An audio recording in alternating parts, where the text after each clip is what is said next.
rich man's world. I have turned the soul of this. Hello, everyone, and welcome to the Faking It podcast. I am here with Swati Maliwal. Thank you so much for making the time to see me. We are right now in the Delhi Commission for Women, which you are the chairperson of. And so it's really great to be in your office with you. And I would love to hear a little bit about what you do here in this commission office for women and why. So we are the Delhi Commission for Women. We are a statutory body, and our main work is to investigate and examine all issues related to women and girls and give recommendations to the government.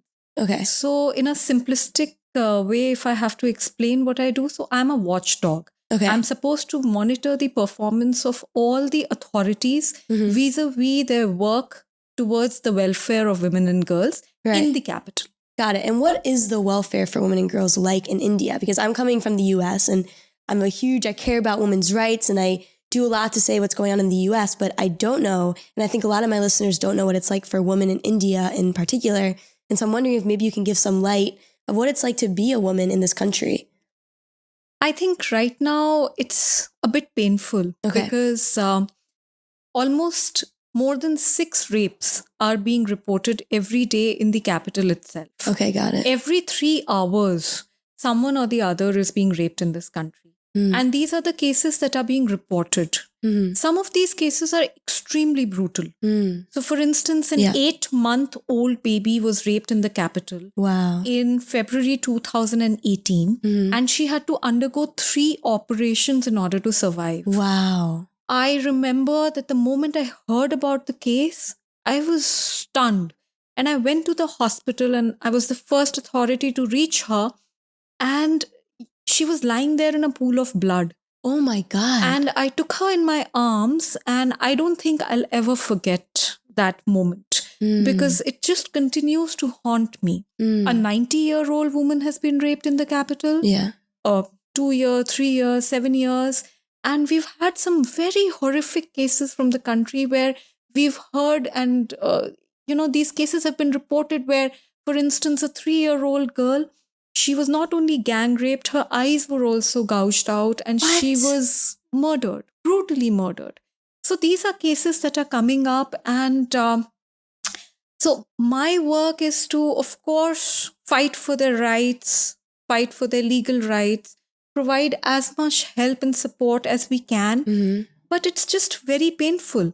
So before I assumed the chairpersonship of this commission, before me in the past 8 years, only 1 case had been handled by the commission. Wow. Now in the past 6 years since I have been leading this commission, we have handled 1 lakh cases, which is like 100,000 cases. Whoa. So you can see the kind of difference. Yeah. On a daily basis, we are getting 2,000 to 4,000 calls on our 181 Women's Helpline, which is a toll-free helpline that we've set up. Yeah. And we've also set up a system where if we get a call, immediately our team actually goes down on the ground and does rescues. So through that process, we've been able to rescue thousands of women and girls from the clutches of traffickers, from child marriages, from domestic violence, abuse. And the numbers are like just huge. Right. So that's the kind of work that we've been able to do. But if you ask me, I will say I'm very proud of my work. Yeah. But if you ask me if I'm happy, right, I'll say I'm very unhappy because the more I do and the more effort I put in, somewhere it's just like we are just trying to clean up the system. We are just trying to help, but we are not able to prevent. And that is where the sadness stems from. So 2 questions following up with that. 1, how do you prevent? Is that something that you ever think about how to go about preventing this from happening in India? And 2, because the work is so sad, why do you do it? Yeah, so I'll answer the first one. Okay. So I feel that there is a complete lack of deterrence. Okay. People are not scared. And governments, unfortunately, can be seen siding with the rapists. Right. And very little investment in terms of resources, setting up accountability can be seen at the part of the governments. Right. So for instance, I fail to understand that why is it that the resources of the police are not increased in the country? Each and every police officer is dealing with hundreds of cases. Right. That completely reduces his or her efficiency. So I think resources of the police needs to be increased. Accountability of the police needs to be set. Right. Hardly any action is taken against any police officer. Yeah. I'll give you an example. So, Yeah. for instance, in 2012, there was this girl, 19-year-old, who was gang raped in the capital. Acid was thrown into her eyes. Wow. And alcohol bottles were inserted in her private parts. Wow. And she was made to die a gruesome, brutal, painful death. Yeah. And 10 years since then, the people who were the culprits were let off by the highest court of the country, Wow. saying that the police did not investigate the case properly. And the trial did not, there were certain lapses in the trial. And while there is a huge probability that these are the people who committed the crime, but because there were certain lapses on the part of the authority, Yeah. we have to give them benefit of doubt. Got it. So how does the masses see an action like that? How does the rapist see an action like that? Yeah. And why is it that no action was taken against those police officers who made those fatal mistakes Right. of not investigating the case properly? So I feel that there is a complete lack of deterrence due to lack of police resources, lack of police accountability, non-strengthening of forensics, and not making sure that the trial happens in a speedy manner. Right. So there is no certainty and swiftness of punishment. And that message is going amongst the masses Right. that you can do anything and you can get away with it. Is this lack of accountability for police officers and for the citizens, is that something that applies across all crimes? Like, is there no accountability for fraud and just other crimes that people can commit? Or is it specific to sexual assault in particular? Would you say? I think it is across all crimes. Okay. But because when you face cases like sexual assault, there is also a very deep-rooted patriarchal society that we have. Right. And where are these police officers coming from? They are coming from the same patriarchal system. And you hear a lot of them saying many times that, oh, these are fraud cases. Oh, it's not true. And, you know, oh, yeah, it's not such a big deal. And rape has not happened yet. Why are you coming and reporting a molestation case to us? Got it. And it's not serious enough. That's crazy. Yes, so it's a very, very frequent occurrence, and Got there it. I feel that I feel is extremely painful, and governments should be seen with the survivors. Yeah. Unfortunately, it is the other way around. So I'll give you two quick examples. Yeah. There is a girl called Bilkis Banu. Yes. She was gang raped at the age of 21 years when she was 5 months pregnant. Wow. Her 3-year-old baby was murdered in front of her by the gang rapists. And 6 other family members were killed. This was a riot that was happening. And the courts convicted these people Okay. and they got life imprisonment. Amazing. However, the Gujarat government let them go off, saying that they've done enough. The sentence is like after some years, it's okay. You know, they can go off. And when they were let off, there were people who came who garlanded these men, and it was shown all over the country through mass media. So you see, what is the message that the governments are giving Right. to the people? Yeah. Another example is that there is a fraud godman called Baba Gurmeet Ram Rahim. Garment what is that? Is that a branch in government? No, godman is somebody who claims to be, very deeply associated to God and Okay. some Oh, kind of a God-man. preacher. Kind of. Okay. So a godman. Cool. And he's a fraud one because he's a rapist and he's a murderer, and he has been convicted by the courts. Okay. And when he was being arrested, 40 people died in the country because there were protests and everything. And somehow, in order to arrest this extremely notorious criminal, Got it. 40 people lost their lives. Wow. But this man is allowed to come out on paroles very easily by the government. So he's serving a life sentence for rape and murder, but he's allowed to come out on paroles, and he's giving sermons and he's preaching. Wow. And the highest of the government authorities are actually going and, just bending their heads before him, saying that, oh, you are God for us. And recently, 150 children, girl children, school-going girl children were actually sent to him to attend his sermons. Wow. So what is the message to the country? The message is that the government is siding with the rapists, and the sexual assault survivors can fend for themselves. Right.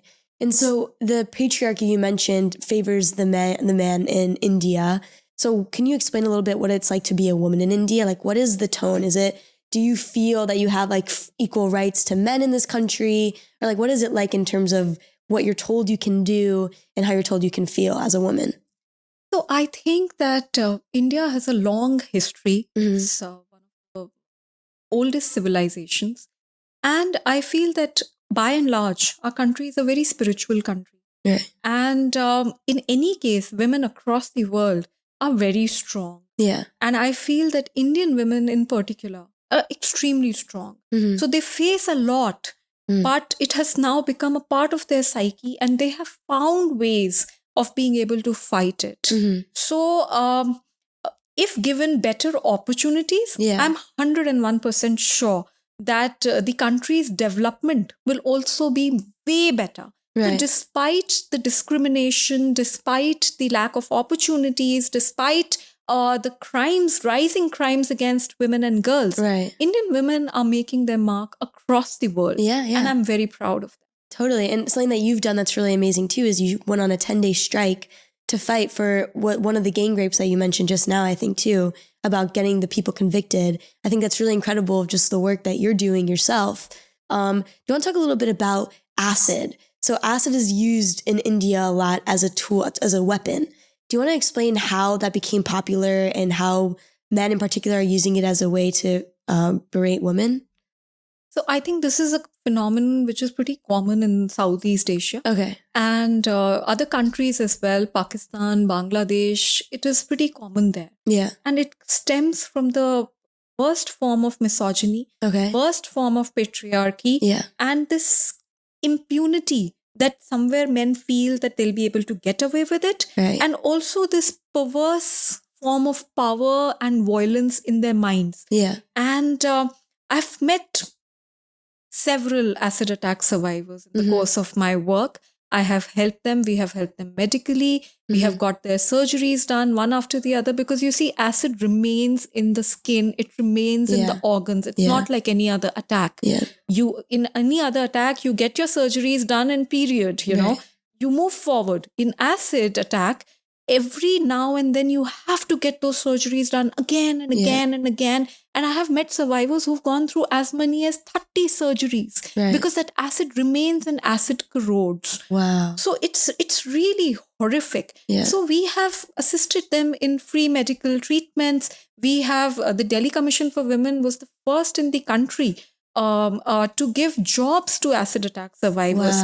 So over 20 acid attack survivors during the course of my 6 years tenure, I have been able to give jobs to 20 acid attack survivors, and it has had some brilliant results. So all that work we are doing, but it's very unfortunate that the government can put an end to it. I fail to understand why the government of India cannot bring in a law which bans retail sale of acid and criminalizes it. Even Bangladesh has done it. And Bangladesh, if you see, the number of acid attacks were way more than us. And now they have reduced. So there has to be a political will, and the government has to walk the talk. And it has to make sure that whatever steps need to be urgently taken, they have to be taken. Otherwise, recently a 17-year-old girl, acid was thrown on her face right in the capital. She's a school student. She was walking to her school to give her exam and with her younger sister. And this happened, and they were able to run away. And then we issued notices. The police has arrested those 3 men.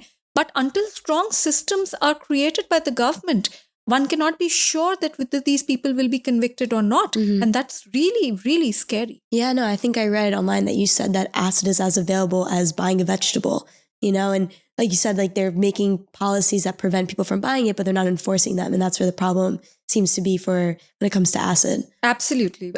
In fact, we came out with a report 2 months back where we showed that how acid is absolutely freely available. You can just buy it over the counter, which is completely in contravention to the highest court's orders. The highest court has ordered that only licensed shopkeepers can sell acid, and anybody who's purchasing acid has to inform why and has to give a photo ID, and none of that is happening.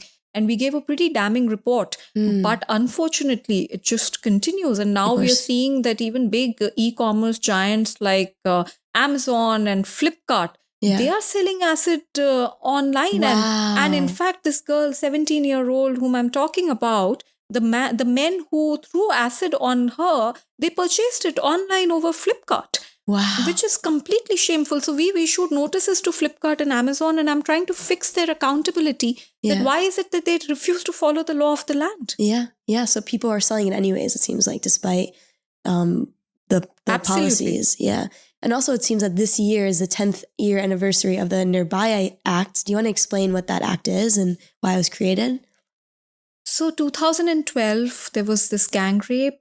This girl was brutally gang raped and she was left to die. And iron rods were inserted inside her. She really died a painful death.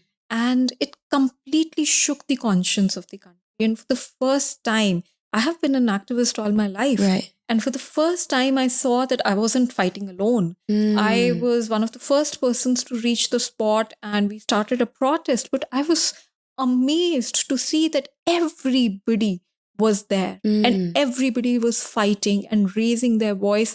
And I was really pleasantly surprised, because all my life, all my friends have said that, why do you do this? There's no need for you to do this. You should let go of this and, do something, make a career for yourself and earn money and all of that. And I found many of those friends also there. So it really shook the conscience of this country, and everybody protested and everybody wanted legal changes and wanted that no more Nirbhayas, because that is what Nirbhaya is, the brave one. And that is what everybody named her. And several legal changes happened. One of the very important changes was the setting up of a fund called the Nirbhaya Fund. It had 1,000 crore rupees, which is a huge amount. And that was set up for the rehabilitation of sexual assault survivors and for making sure that such cases don't happen again. You'll be really amazed to know that over the past 10 years, while the number of cases have increased, the fund has been reduced to 200 crores, which is 1/5. And even that is not being spent properly. Recently, we had reports of Maharashtra government where they purchased vehicles using the Nirbhaya Fund, but they actually used it for their own VIP security. Wow. Which is so shameful. So that is just like, it is just the epitome of apathy. And that is what is happening in terms of all those legal changes and everything that happened then, so that there is no Nirbhaya. I had to sit on a hunger strike. I sat on a hunger strike for 10 days because I was like, I'm not going to get up, because it really upset me that as the chairperson of the Delhi Commission for Women, I have these 500 women approaching me every day. They are screaming, they are crying in pain. I have internalized that pain and I am working 24/7, writing letters, issuing notices, fighting against very influential people. And yet the system refuses to listen. So when the 8-month-old baby was raped, thankfully, she survived. But when she was raped and an 8-year-old girl was raped in Jammu Kashmir, it really shook me. And I felt that if I'm not able to do anything, then I just felt really upset about it. And I really wanted to change the system. And I felt that system will not change by my sitting in an air-conditioned office. And I probably will have to step out and just shake it up. And so I sat on an indefinite hunger strike. On the 10th day of my hunger strike, the government had to finally relent. And the government of India passed a law which increased the punishment of rapists of children and also set up a system to give the punishments within 6 months. Nice. I felt relieved. And I gave up on my hunger strike. But very unfortunately, 1.5 years later, I had to again sit on a hunger strike because no fast-track courts were created. Police resources were not increased. So while we have a law, but it Right. was not being implemented. Yeah. This time my hunger strike, it lasted for 13 days. Wow. And the government of India, they announced that they'll be making 1,000 fast track courts. There will be police help desks in all police stations across, women help desks in all police stations across the country. And several other reforms were announced. And I broke my fast on the 13th day. And again, today I'm again contemplating, what should I do? Should I sit on another hunger strike? Because everything that was said. Wow, that's crazy. That's really terrible. And I think that goes back to one of the first questions I asked you, is that this work makes you unhappy, but you still do it anyways. And is there any other reason as to why you feel motivated besides just the pain of the 8-month-old and the 80-year-old woman? Or the work does not make me unhappy. The work only gives me strength to fight and to continue the fight. It's just that the pain of all these survivors that I meet, I am internalizing it. I am trying to look after my mental health. I'm trying to indulge in self-care. I'm trying to take out a little bit time for myself. But I feel guilty all the time because I feel that I have the power of making certain changes, and every minute that I spend for myself, somewhere it just creates a lot of guilt. So wow. I feel saddened by the entire situation, but I feel that if I'm not able to do this, things will be way worse. And that is why the kind of system that I have been able to develop, I'm proud of it and I want to take it forward. And I really from the bottom of my heart, believe that change can be made. Totally. That it is possible. And that is why I'm marching towards it at great personal cost. And yes, that makes me sad at times.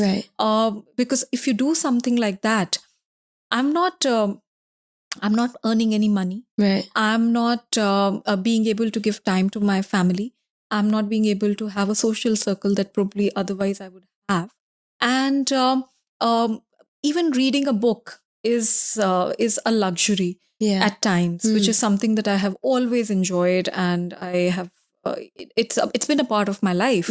So it's very difficult, and but I guess the more difficulties that are there in your path, they make you stronger. So if I look back 7 years before I joined the Delhi Commission for Women, I was a happy-go-lucky activist. I really believed that I'll be able to change the world. My beliefs have remained the same. I still believe that I'll be able to change the world.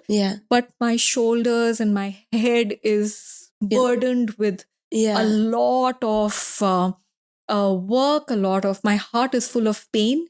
Because I feel that they can do it. And they're not. And I think what's so beautiful about what you just said is the belief that you have that inside your heart that there can be change, and like this podcast is called Faking It. And it's about that faking it mindset of like, even though I don't know if it's possible, I'm going to believe that it is. And that's going to motivate me to do, and that's how you live your life every single day, believing that you can make a difference. And you already have made a difference for thousands of women's lives. So thank you so much for everything you do.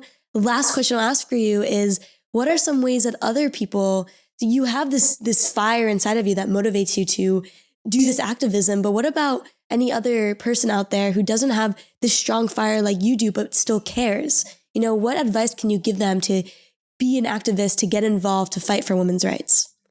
I think there is no more a rewarding life than the life of an activist. I think that everything that I do with a pure intention, somewhere it comes back to me. I really believe in the Bhagavad Gita. I really believe in the karma theory. I really believe that if you do good, then it comes back. And the fact that I'm alive today and fighting it out, I think it has a lot to do with all the blessings that I get. Because I've been threatened with the rape attack. I have been threatened with death threats. Recently there was an attack over my house. They tried to enter my house, and I was thankfully not available, and my mother, we were not there. Otherwise, I really don't know what would have happened that day. The police against whom we are taking action, they have filed criminal cases against me. So if I have to go and meet my sister who lives in America and teaches there, And if I have to go and meet her, I have to go to different courts in India and Wow. ask them, and they act as if I'm a criminal. That's crazy. So it has taken a lot of personal toll. But still, if you ask me, I will tell you that it has been the most rewarding journey.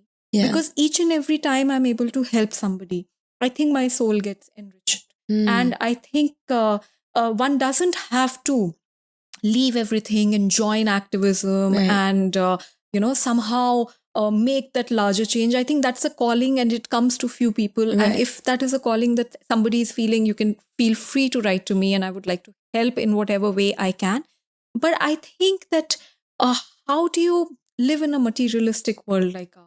Mhm. How do you make, what is the purpose of life? The purpose of life is to become better. Yeah. And how do you become better if you're not able to help the person right across you? Mhm. So sometimes just smiling at your neighbor, Mhm. sometimes just saying hi, sometimes just asking the right questions, sometimes just offering a shoulder to cry on. Mm. So I believe that there are 365 days in the year. Mhm. And if every day all of us decide to do one good thing, which is selfless, Right. I think the world will be a much better place. Mm. So people who don't really right now want to get into activism, but there are just opportunities that are there around us. And one good deed, one day of the year, for 365 years, you'll be able to collect 365 gems, Yeah. which will be probably much more valuable than all the money and all the fancy things that we are able to accumulate.